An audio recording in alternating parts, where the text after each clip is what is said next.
Hey guys, this is Kirob speaking, and today we are back in the Cyclist Tactics with our first look at career mode and our let's play of that. So let's jump back into it, and we are of course racing with Windbrecher Racing, the ultimate team who won their first event. No, they didn't, but they won 2 stages in their first event. Not too bad, that. We have now advanced to the 2nd month in the season. Very poor readability up there, Kilrob. Yes, I know. That's going to be changed. Like medium blue on grey turns out to have a terrible contrast. Who would have thought? Anyway, who are we racing against? Oh, okay. Well, we have Archon Fitness Racing and Channel 69 Cycling. Yes, Automation Cycling Team. And Hector Morales Cycling. That is not a strong field of competitors. Yeah, alright. Let's see how that goes. We are currently ranked 17th, which gives us a rank very high up in the amateur rankings. So this is looking good so far. Well, we did very, very well on the first event. Of course, we're high up there at the moment. So this gives us a quick opportunity to talk about the point system we currently have in place. It's basically they all score the same points. It is as if you are in one of those PCM equivalent of super prestige rankings, and it is such that amateur races give you less points, less of those points than the mixed races, and then the pro events give you many more of those points. So basically, there is a 3-tier system, but with just two hard tiers.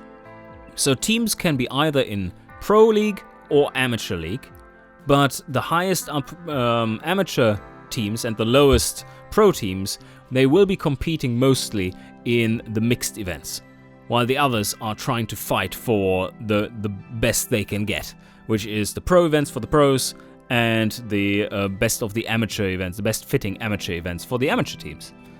We also see that in today's race, the Rolling Hills one, we do have the faint version of the Crosshair, which means that it is a minor sponsor focus race. So the points we get, the scoring points for the rankings we get for these rankings, are multiplied by 0.8 for the sponsor overall score of things. In this first race, they were multiplied by 0.5, so only 50% made it through, because the sponsor didn't care about this race. So this ranking here is not equivalent necessarily to the rank that is, or to the points that make this rank happen, but rather this is always that stuff times the respective individual sponsor multipliers. And you see the sponsor multipliers basically when you're racing those things, because then the sponsor multiplier is actually displayed. But yes, as soon as you get a focus, more points get through. So we would like to perform quite well in this one. And unfortunately, we have not had the chance to level up yet.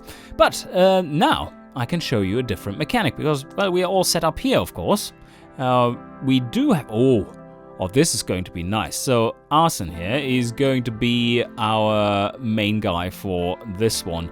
Matteo, he will struggle still. I mean, he will be a good helper until, like, there and then die. And Willi Windbrecher is on a negative, on a fitness...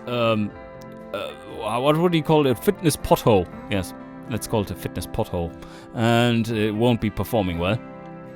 But Arson here will be like out of his level powerful with this one. So, yes, one thing that I wanted to show you, which also is on the list here, is scouting and shortlisting. So, of course, you were seeing on the very first episode where we generated our team, right? So, this is our shortlist down here. And it is now empty. We have no rider on the shortlist. You are supposed to shortlist a rider every month of the season, of the ongoing season. And that is something we're going to do now. You do this on the scouting page. So what happens here is that we have the other known riders that have not quit cycling after the pre-season, the ones marked with red on their birthday cake here, they were quitting cycling if they didn't get a contract. So it was bye-bye, good riddance for them. They are no longer here. But we still know these riders that we had on our short list at the start of the pre-season. Those were the random riders. And now we can scout for new riders. So we can select their specialization that we are scouting for, like amateur races that we are looking for, where to look for talent. And then we can select the country where we want to do that. What is missing here is a bit of a blurb and a nice graph here for what average skills what skill profile these riders usually have. And I think with our current team, let's take another look. We do have a sprinter and we do have our downhill expert. And Willi Windbrecher will be kind of baroudeur with downhill. So I think we are building a bit of a flat team. So why not have someone who can lead out for Willi and Arsen? Arsen he is probably going to be able to stay with us for the longer run. He has a potential of 9, which is great, of course. And well, level 9 rider can cause some real damage even in pro races. He cannot be disregarded because he has he has 3 specializations at that point, which makes him real powerful in specific situations. But now, the scouting. So we do select which region we want. These have effects on what secondary stats or attributes the riders generate. And this has basically only the effect that you are guaranteed to get that specialization if they are level 2 or higher. Beyond that, the specializations, if you scout a level 5 rider, it would be selecting randomly, but according to the profile of that country. And I think, I don't have it exactly mapped out in my mind, but I'm pretty confident to say that Gazmir is the break-even, no bonuses. This is basically the benchmark. So no penalties, no bonuses. And Florinia, I believe, has more stamina, but less recovery or something like this. Hedvesia has more recovery, but less attack per turn. And Ahana, I think you get it. Like Ahana has more attack points, and the Lure, they are sprinters. I can't remember. Maybe more attack per turn, but less energy per turn, or something like this. That would be all listed down here, of course. We do have strings for that, but we're not populating them yet. So anyway, we want to check that out, and I think I'm going to look for a Fruinian flat rider. Yes, okay, scout that. And we rolled a few duds. This one might come in handy. He's not too terrible. He is a level 2, but almost level 3. He's just 17 years old, which makes him quite cheap still. And otherwise, pretty decent stats. Yeah, I think next season he could be one of our lower level riders. That would be nice. So what we do now is select him and click this button to add him to our shortlist. And then this bugs out and doesn't show anything. But we now, on the next month tick, we will have him in our shortlist. And let's just check our team page just to make sure that indeed we don't have any level ups. Nope. No, nothing to choose here. But this is where you manage your riders, and you already know this page from previous looks at the game and so on. Yeah.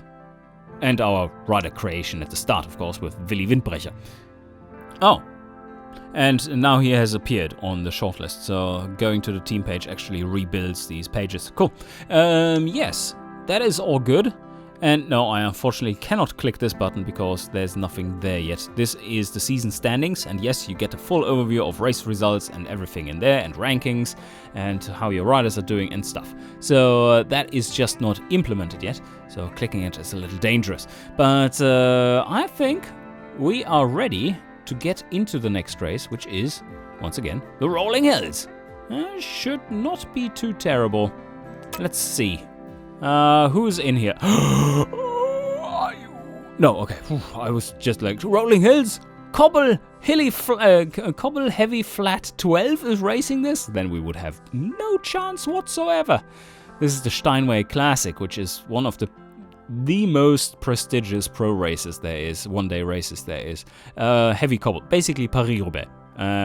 What you don't see here is all the cobble sectors, because this is completely wrong scaled and just fucked at the moment. But yes, and of course he's probably going to win with like 1.5 turns advantage on everyone else or something like that. He tends to be absolutely crushing this. 2.33 turns. Yeah, this guy is the one to beat. He's basically like a Fanart, Sagan in his prime, Cancellara, you name it, like, or whatever. Like, think of the absolute, at their time, absolute best cobble riders. So yeah, let's take a look though at the Free Country Challenge. All the DNFs, ignore them. The rank, TT Hilly 12 taking this one easily. Then we have Dahlbeck to Hammersbach, which is a tour which features some hilly and some flat cobble stages. Quite interesting that, and a time trial. Yeah, flat hilly 9, crushed that one. And now, this by the way, the lack of names is not going to stay. This is helping us see flaws in the mechanics. Because if all of a sudden let's say a light cobble rider dominates in the mountains, then you know something is going seriously wrong. So these names have been assigned just to make sure that we see what rider profiles are performing well in what race and make it quick to judge without knowing the names and their underlying profiles of rider stats. Alright, that all looks good. And now, last race of the calendar month is the good old Rolling Hills race. Let's take a look here. We do have Cobble Light, Cobble Heavy Flat 7. There's a level 7 rider in here. But otherwise, this doesn't look too bad. Especially considering our powerhouse rider, who has 33 attack points today. Oh, shit. Oh, that's nice. Okay. Yeah, he's quite powerful. 74 energy, that's much more than his usual. But this is also a longer stage. The previous ones we were racing were like 250 nodes. This is 100 nodes longer, so you need more energy. Okay, well, control the peloton, I would say, with Willi Windbrecher, because he's fucked today. Look at him. Ouch. Ouch, he has lost attack points and energy points and recovery. You remember the last race where he had a fitness peak? There he had 3 recovery stat. Here he has 1. So yeah, he is kind of ouch. Ouch. Let's get into it. So, how do we want to tackle this one? Oh, damn, I forgot to look at the favorites page. We should have been on there with Arson, actually. Yeah, because he's so strong. I mean, it's really good. But these guys do have plenty. Holy shit, this guy. Yes, he has plenty of energy and power. So, yeah, we will have to have the right wheel at the end. Unfortunately, there are not that many technical sectors. Just this one and these 2 right there. And then nothing. This is not in the favor of our sprinter here, who has these stats. But let's hide him in the peloton. And let's hide Willi in the peloton as well, while... oh, what? Oh, I had selected the wrong rider. Okay, fuck. Matteo needs to move up. Alright, that is extra hurtful for him, because that takes another 2 energy. Oh, well, we have... yeah, 2 energy lost, because we moved him back while he did have no deficit in energy. So this is just wasted. But escapees are going. Who's going out? Flat 5? Oof. I think that's fortunate, actually. Because if he's going out, he's one of the strongest riders in here. If he's going out there, he does have a teammate with him, though. Oh, fuck that. Okay. And TT, I don't think they were quite up to the task, but we shall see.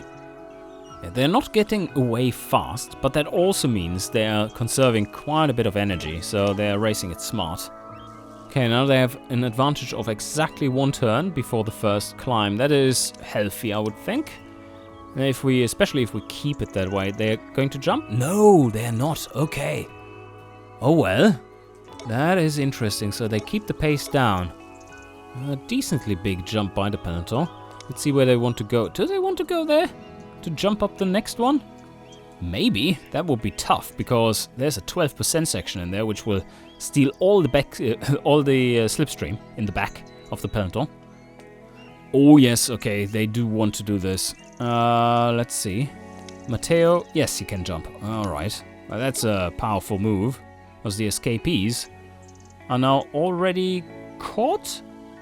Oh, and they move even further up. Okay, need to catch up with Matteo. And now, fortunately, that is possible, even though attack was used there. That's one of the new rules. Yes, okay. Well, like this, the escapees have no chance. We are hunting them down so hard. But now there will either be a really scary jump, or we're probably dying in the slopes somewhere. Just did the turn with Matteo, and that was an easy one from here to here.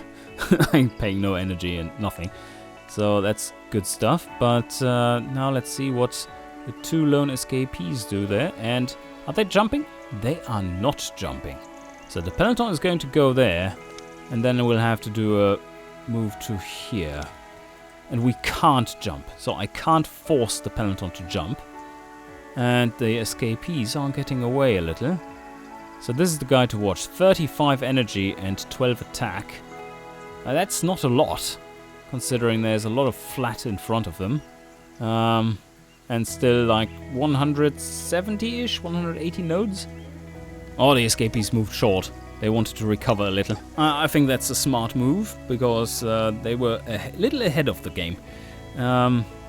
Oh yeah, let's see what happens, how hard the peloton is now chasing. And the answer is not hard at all. I think they're trying to recover here. This will be very much possible in this instance. Not much, because we don't have much recovery stat, but yeah, some riders might. Alright, Matteo, now is your turn to shine, because you are you at the front? Yeah, you're actually at the front. No one else has moved yet. Target peloton node is currently there, and we're going to shift it to a very energy efficient one here, which basically brings down the advantage of the escapees to one turn, because you can easily go from here to there. Wow. And not only are they doing that, they are going harder than this. Holy shit. Oh, it's Cobble Light 5. Yeah, of course it is. Yeah, this bastard. He has +2 in flat and 1... No, what? Cobble Light 5? Oh, yeah, okay. Well, he's not actually a cobble rider, he's a pure flat rider, which of course is very much optimal for light cobble stages. And yes, that guy didn't even feel the pain here, so let's join them. And we're already shedding a few riders out of the rear of the peloton. It's a little too hard for them. But now I think it is time for Matteo to really keep the pressure on. Because this move... Ooh... Yeah, okay. Yeah, maybe go to there, so that we have an easier time to getting to there. I do want to keep it at a distance of 1 turn, if not better, so lower than that, just to keep the pressure on. But there's a technical sector coming up there. And yes, Matteo is almost dead, so Willi needs to come up now, latest now, and starts to work a bit. Maybe this is also a chance for Arsen to come up, but I think I'm going to wait another turn. Yeah, okay, that was a good choice. Matteo can still just about be in here and just follow along. Now the only thing he has left is 4 attack points. Yeah, he's done. Okay, I think I'm also going to creep up with Arsen here, because the pace will probably be a little too hot. And there might be attacks being launched very soon as well. And I do need to be in P1 in order to have the opportunity to follow those. Oh, okay. Well, peloton is moving there with the Cobble Light 5 rider leading out. Matteo can't follow, so let's just put him into rest mode. And everyone else is just following along, so that means, yes, we are indeed making it with our lead rider as well, because he's now going up. I think Willi Windbrecher is...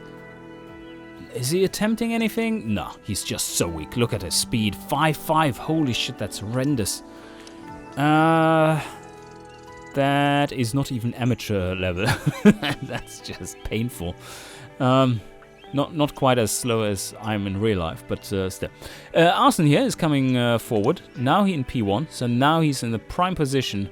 Ooh, there's some really nice riders in here, but I think I'm the fastest, am I? Out of these riders? There's an 8.6 in here. I think he is... No, I'm an 8.7 or 7.8. So I'm still faster. But I think this was the favorite here. This guy. I have less energy remaining, but... yeah, and he has better stats. Way better stats. Ooh, he has way better stats. But he can't use most of them, because there are no technical sectors left and no cobble sectors. So basically he has a +1 in flat. That is to his advantage. And he has 1 in sprint. And we have 1 in sprint too. So that cancels out. So the only advantage he has is a +1 in flat. Compared there. And he has 1 less speed in the sprint via tax points. So that means that basically we're equal. Cool. Okay. So if I'm on a good wheel here, I should be able to crush him. Well, let's hope for the best there. Is there anyone else in here who can deal damage? No. Oh, there. Well, this guy. This guy is actually quite brutal. If he's in the lead out here, if he's going to do the lead out, then that will be a fast sprint. The peloton moved to there. Ouch. Okay, Willi. Let's move there then. Oh, fuck. Oh, fuck. I think we have a bit of an opportunity here. This is looking interesting. We could try and go on an all-out attack up this slope. Well, the distance we are creating here to the others is not large, but the finish is there already. We still have plenty of resources at the moment, and this gives us not only a 4-node advantage here, but it also gives us the 4 extra free movement on the next turn. So we have effectively an 8-node advantage. So then the question is, and that's really only possible because we have that power available to us in raw strength, where the other guy, the cobble heavy flat or heavy 7 or 8 rider, who was it? Who was the favorite here? Cobble heavy flat 7. Yes, this guy he can't follow. He has a -1 in mountain, so he's fucked here. Oh, this is great. This is such a good opportunity. I think I'm going to take it. So let's go there. Let's jump them. Let's attack. So Willi Windbrecher is now just like, yeah, guys, please be my guest. You go ahead and pull. Oh, and there we go.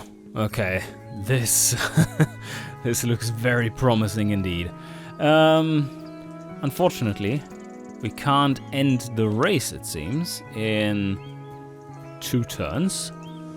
But going max here then gets us to exactly in front of the line. So how about we do that? So just sprint ahead, just go all out, like 1 minute power style.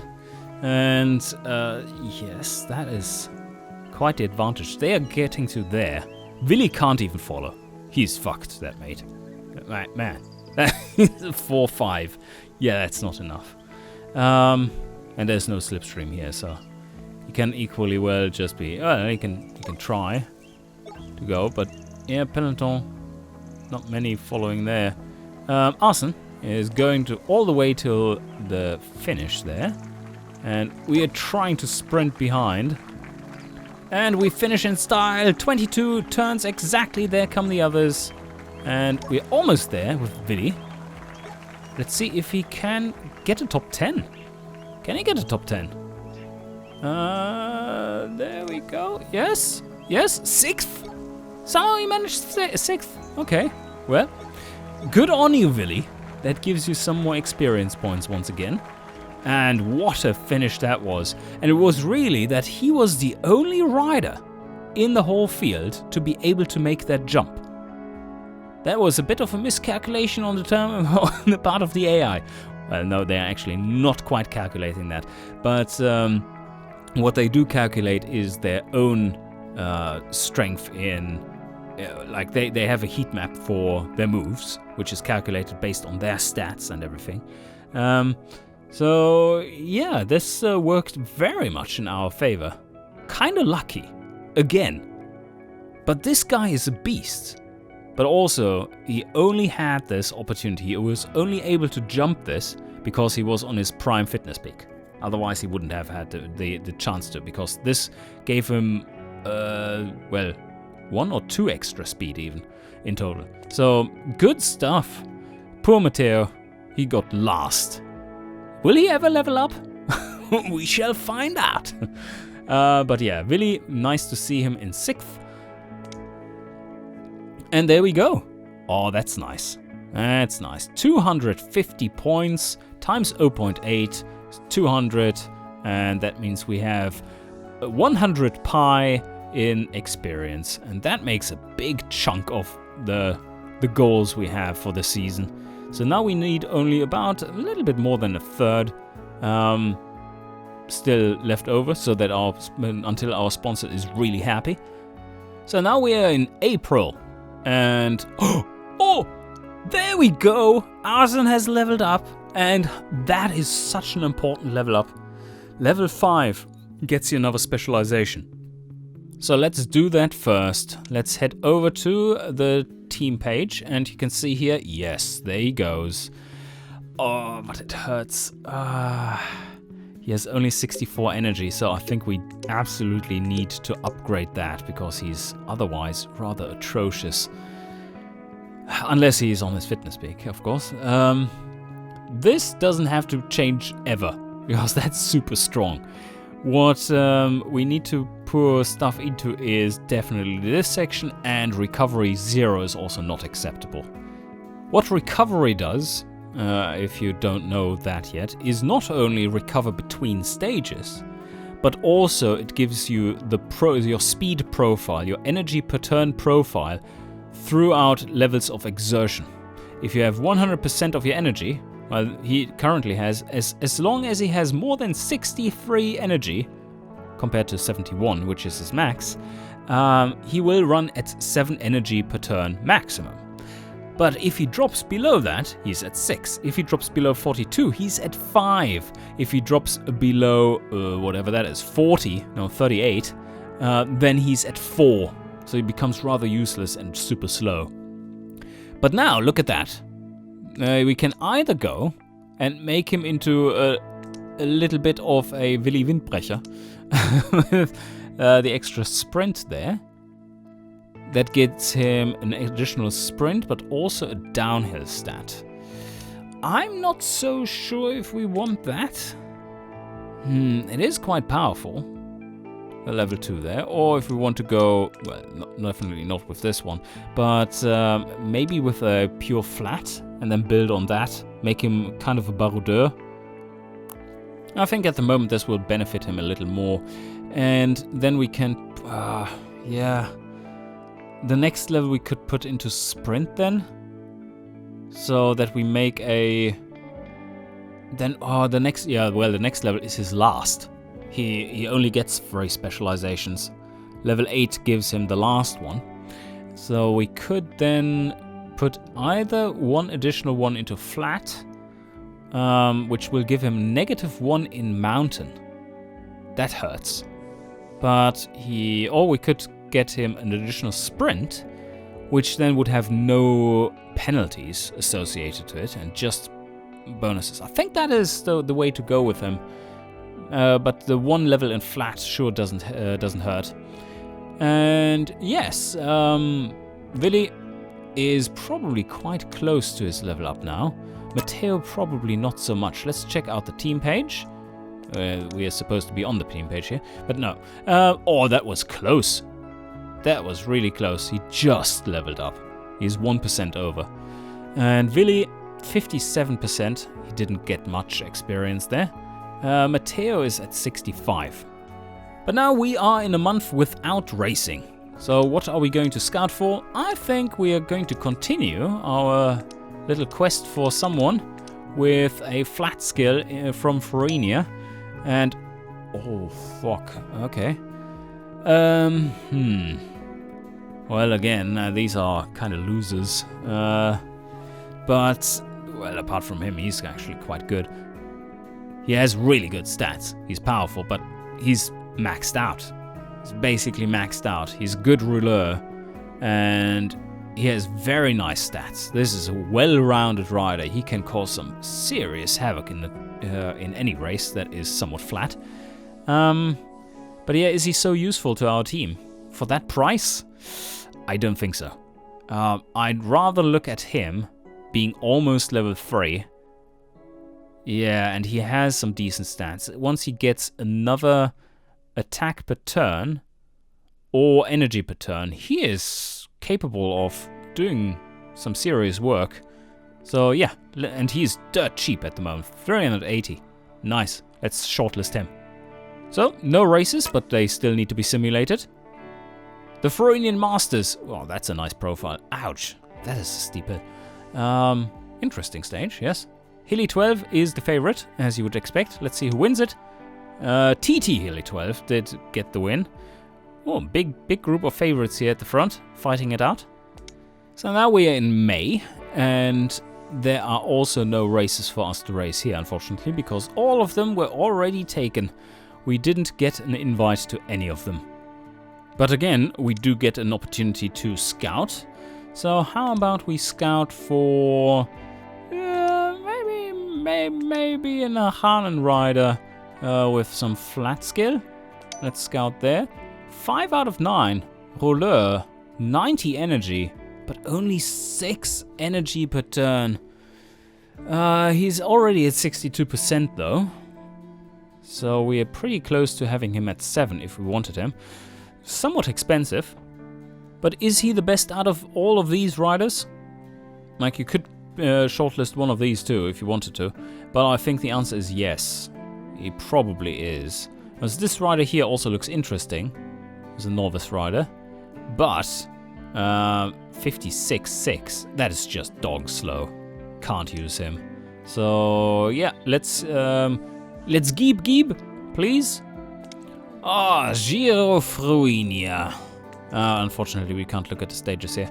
Yeah, that is a race. That takes a while to race in terms of the cyclist tactics. But that's pretty epic. So, who's going to win? Yeah, I think Hilly Mountain 12 probably has a really good shot at it overall. Which one, you ask? Well, I don't know, take both. So far he's leading. Oh, Cobble 11 was up there for a little while after a few flat stages. Yeah, okay, now more and more you should see the hilly specialists come forth. And there we go. Boom. Yes, it was after all Hilly Mountain 12. This is an interesting tour because it doesn't have many high mountain stages at all. And it's very, very much a mixed bag. So there's a mixed bag of winners here too. And just one time trial, if I see that right, in this one. Yeah. So very much a battle, 21 days of hard battle that are being fought. So cool. Next one, ITT World Invitational. I love this concept.